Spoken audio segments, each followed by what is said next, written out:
This video contains harsh language, specifically English. Warning: the following video contains opinions, and they could even be contrary to yours.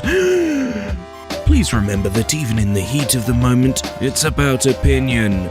If you watch the whole video and you still don't agree with me, well, feel free to sound off in the comments. Just don't be a dick about it. Opinionated mates. I don't know where to begin, so let's start with what happened. This news comes from Goboyano, a news website that considers itself to be the best place to experience anime culture.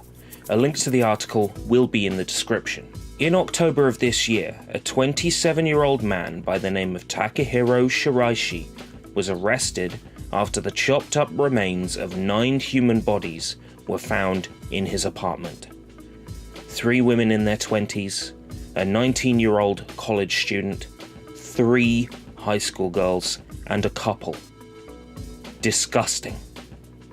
In a police interview, he admitted to luring suicidal individuals to his apartment, enticing them with a suicide pact, only to pump them full of laced drinks, strangle them, hang them, then molest their dead bodies before sawing them into little bits, which he claimed was to make them easier to dispose of and hide from neighbors. It's not a pretty story. The reason for bringing this up on Opinionated Mate is because of the comments made by a Japanese politician, and more importantly, what organization this particular politician is involved with. No matter how you look at it, these are absolutely disgusting crimes performed by this fucking deranged individual and wouldn't be out of place in a grotesque adult anime. But when a politician blames these crimes on anime, that's when we have a problem, especially, as I said, considering who he is. Naturally, these murders were highly talked about in Japan for the past month, being a major discussion point on news programs and in online communities.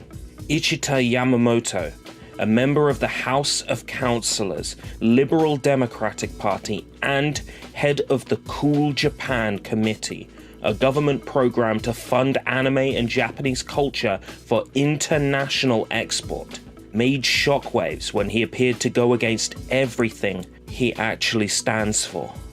According to Gobiano, the quote translated to something along these lines.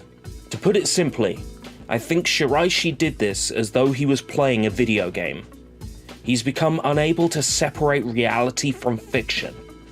Recently, there have been anime with bizarre, grotesque stories like what he did. I feel he has been heavily influenced by them. Yikes. Let's dissect this the best we can. I understand what Yamamoto is going for here, his angle. Recently, video games have been a lot more violent, it seems, though I could argue a lot of that is down to how the gaming industry strives for a greater depth of realism in terms of graphics and storytelling, especially in the AAA sphere.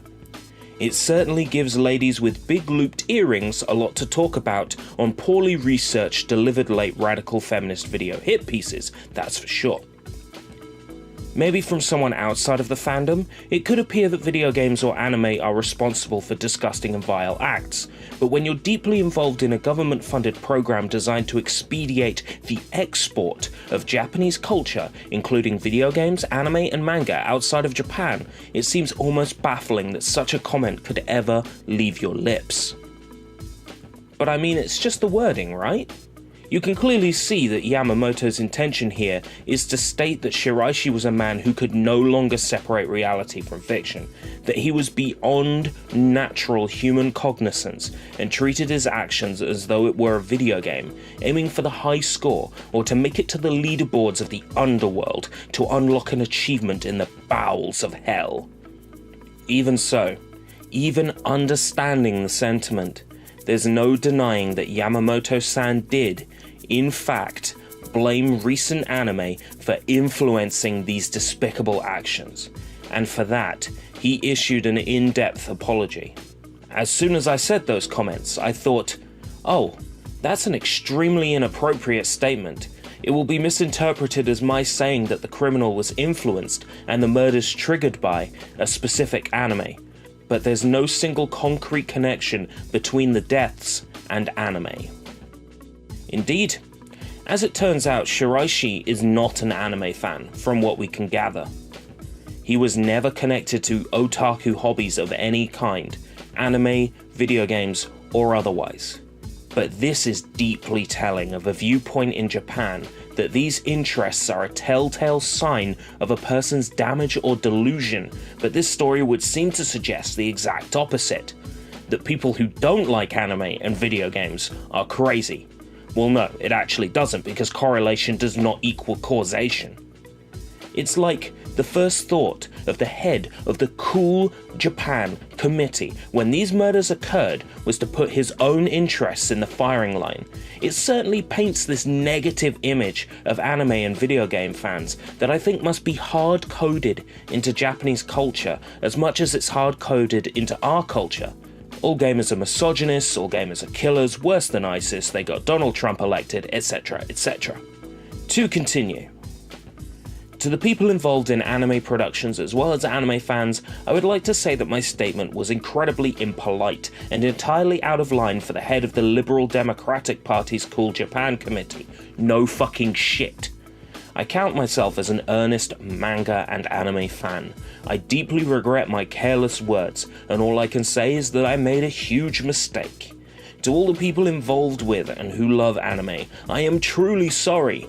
I will take proper care never to make such baseless comments again. Yamamoto's not likely to make a faux pas like this one again. But this does, again, lead me to question why.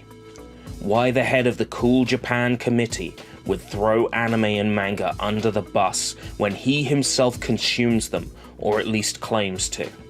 Why the head of an organization whose job is to sell anime and manga to foreign countries to make it look appealing and desirable to foreign countries could even begin to think to blame a series of murders on something that it's his job to nurture and protect. It seems that even after the success of stories like Densha Otoko, which humanized otaku culture and led to a better understanding of otaku hobbies and interests in the Japanese mainstream, that once again the immediate first thought when a guy hacks up a bunch of girls is otaku, anime fan, gamer. It seems that gamers and fans of anime and manga still have a long way to go to shake off the stigma that surrounds their hobby. A stigma that the social justice crowd has done its very best to keep in place. We should always be critical of the things we enjoy, and if you ever feel like something you're watching or consuming is having a negative effect on you, then as Michael Jordan famously said, stop it, get some help. But that's just my opinion. What's yours?